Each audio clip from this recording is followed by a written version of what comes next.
வல்லக்கோட்டை முருகன் கோவிலில் விநாயகர் சதுர்த்தியை முன்னிட்டு மகாஞான கணபதிக்கு சந்தனக்காப்பு அலங்காரம் செய்யப்பட்டது.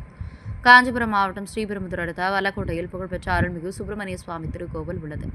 இது அருணகிரிநாதரால் திருப்புகழ் பாடப்பெற்ற தலமாகும். பழமையான இத்திருக்கோவிலில் கிருத்திகை நாளிலும் செவ்வாய்க்கிழமையிலும் வந்து வழிபடுவோருக்கு புதிய வீடு கட்டுதல், திருமணம், இழந்த பதவி, நலமான வாழ்வு ஆகியன கிடைப்பது ஐதீகம். அதனால் மேற்படி நாட்களில் ஆயிரக்கணக்கில் பக்தர்கள் வருவார்கள். புராண காலத்தில் பகிரத அரசன், இந்திரன், துர்வாச முனிவர், பரசுராமர் ஆகியோரும் அருணகிரிநாதரும் வல்லக்கோட்டைக்கு வந்து முருகப்பெருமானை வழிபட்டனர்.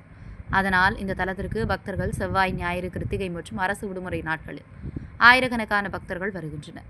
இத்தகைய சிறப்பு வாய்ந்த திருக்கோவிலில் 1.5 கோடி செலவு திருப்பணிகள் மேற்கொள்ளப்பட்டு கடந்த ஜூலை 7ஆம் தேதி விமர்சையாக கும்பாபிஷேகம் நடைபெற்றது. இங்கு ஆண்டுதோறும் விநாயகர் சதுர்த்தி உற்சவம் விமர்சையாக நடைபெறும்.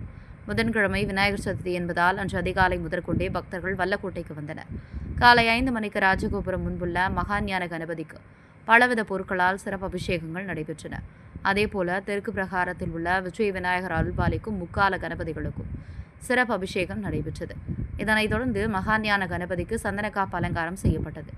முக்கால கணபதிகள் மலர் அலங்காரத்தில் காட்சியளித்தனர். விநாயகருக்கு உகந்த மோதகம் படைக்கப்பட்டு பக்தர்களுக்கு வழங்கப்பட்டது. மேலும் கேசரி, சுண்டல் பிரசாதங்களும் பக்தர்களுக்கு வழங்கப்பட்டன. பிறகு கருவறையில் உள்ள மூலவர் ஸ்ரீ வள்ளி தெய்வானை சமேத சுப்பிரமணிய சுவாமிக்கும் உற்சவர் கோடையாண்டவருக்கும் அபிஷேகம் நடைபெற்றது.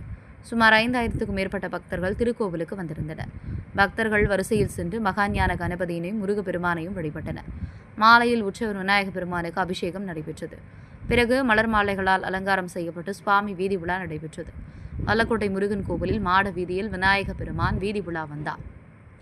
விநாயகர் சதுர்த்தி உற்சவ ஏற்பாடுகளை இந்து சமய அறநிலைத்துறை காஞ்சிபுரம் இணை ஆணையர் திரு சி. குமரதுரை, உதவி ஆணையர் திரு ஆர். கார்த்திகேயன் ஆகியோர் அறிவுரைப்படி திருக்கோவில் நிர்வாக அதிகாரி சோ. செந்தில்குமார், அறங்காவலர் குழு தலைவர் ஜா. செந்தில் தேவராஜ், அறங்காவலர்கள் த. விஜயகுமார், கலைச்செல்வி கோபால், கே. மோகனகிருஷ்ணன், பூ.